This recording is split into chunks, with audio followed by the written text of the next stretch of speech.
The White House tonight. Out front now, Air Force Major Jason Watson. He was arrested last month on the steps of the U.S. Capitol after calling for President Trump and Vice President Vance's impeachment and removal from office over the war in Iran and other issues. And tonight is his first television interview since that arrest. And Major Watson, obviously, you have done this after incredible consideration. You've been in the Air Force for 17 years. You're in the Air Force. And you know that by choosing to speak out as you did in uniform, calling for the commander-in-chief's impeachment and removal from office, that carries grave consequences, violates the laws governing the U.S. military. But you chose to do it, knowing all of that. Tell me why.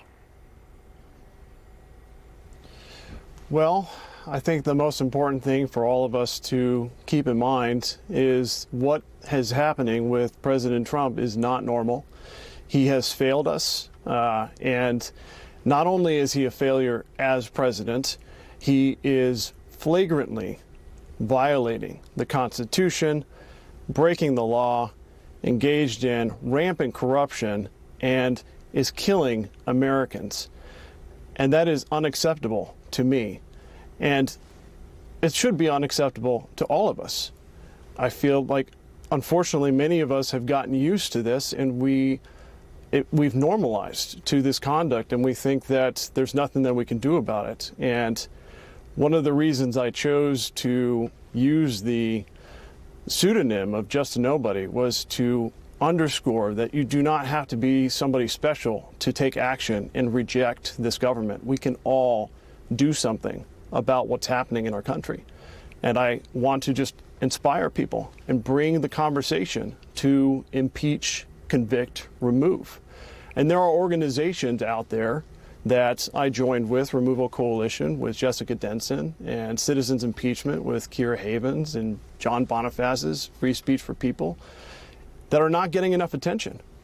And I want to try to spotlight them as much as I can and to inspire Americans to act, because I believe we can defeat this government if we just take a stand. So, when you talk about that desire to inspire, you're not, of course, a somebody.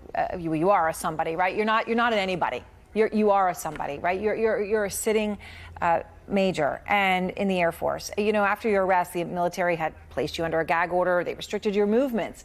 You're under investigation as you and I speak. And obviously the consequences you could face for speaking out because you are who you are include court-martial, removal from the Air Force, loss of pay and benefits. I mean, you could even go to prison. And you knew all of that, right? You knew all of that when you made this decision to try to inspire others. How did you go through the thought process that made you willing to pay the price that this may cost? Nothing that is worth doing is something that you can do for free. Everything that is worthwhile is going to cost something. It's going to be hard. It's going to require sacrifice. And we are in an incredibly challenging time. And in order for us to get out of this situation, we all have to have courage. So for me to take action, if I don't sacrifice something, if I don't give something up, then it's just words. And words are easy to ignore. So if I don't put myself out there in a big way, then it's just noise. And there's plenty of noise that we're all listening to every day. There's plenty of people telling us the obvious truth. But there's no cost being paid. And there's a lot of ways to view that as cynically or skeptically or whatever the case may be and just dismiss it and say, okay, you're not making any difference. But we just have to be willing to accept that we can change what is happening in our country if we're just willing to pay a price for it. So all that I could do was ask myself, what's the highest price that I'm willing to pay? And this is what I ultimately came up with. And it is absolutely motivated by my oath to the Constitution. But any American can make this choice.